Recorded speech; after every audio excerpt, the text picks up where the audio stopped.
Les autorités gambiennes ont annoncé le 21 décembre 2022 avoir déjoué une tentative de coup d'État survenue la veille contre le régime du président Adama Barrow.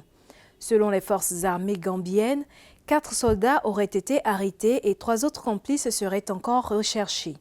Dans un communiqué publié sur les réseaux sociaux, le porte-parole du gouvernement gambien a indiqué que la situation était totalement sous contrôle. Il a par ailleurs invité les populations à vaquer sereinement à leurs occupations. Une enquête a été ouverte pour éclaircir les circonstances de cette tentative de putsch.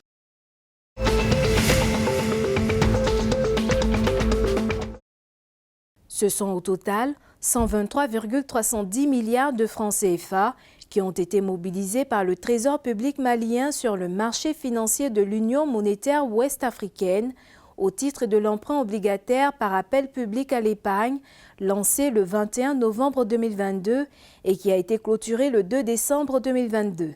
Selon le communiqué du ministre de l'Économie et des Finances Alusenou Sanou, l'opération a été réalisée grâce à la Société de gestion d'intermédiation SGI Mali, SGI Bénin et SGI Togo.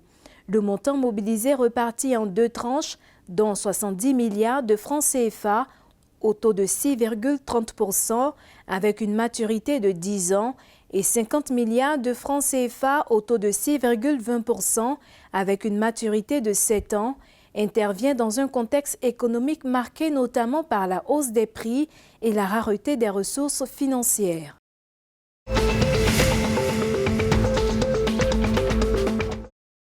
En Côte d'Ivoire, le salaire minimum interprofessionnel garanti SMIC passe de 60 000 francs CFA à 75 000 francs CFA. L'annonce a été faite à l'issue d'un conseil des ministres le 21 décembre 2022 par le porte-parole du gouvernement Amadou Coulibaly. La date de prise d'effet du décret portant revalorisation du SMIC a été fixée au 1er janvier 2023. À noter que l'augmentation du salaire minimum interprofessionnel garanti en Côte d'Ivoire intervient quelques mois après l'annonce du président Alassane Ouattara le 6 août 2022 portant sur la revalorisation des salaires des fonctionnaires et agents de l'État.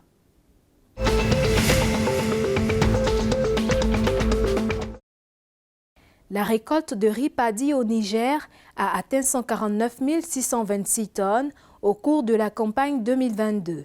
Selon la directrice de la promotion des chaînes de valeur agricole au ministère de l'Agriculture, Amina Abbas, le volume a affiché une augmentation de 17% par rapport au stock récolté en 2021 qui s'élevait à 127 861 tonnes. Pour les autorités du Niger, le niveau de production qui s'est amélioré d'une année sur une autre reste encore insuffisant pour couvrir les besoins de consommation annuels du pays qui s'élève à plus de 510 000 tonnes de riz blanchi, d'après les données du département de l'agriculture des États-Unis USDA.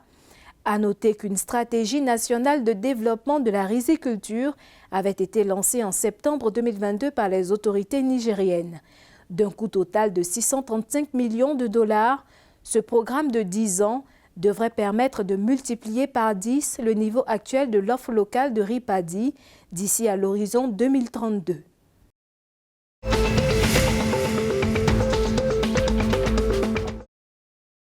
Au Togo, le Fonds national de soutien à l'industrie cinématographique et audiovisuelle FONSICA, annoncé en 2021, sera opérationnel au premier semestre de l'année 2023.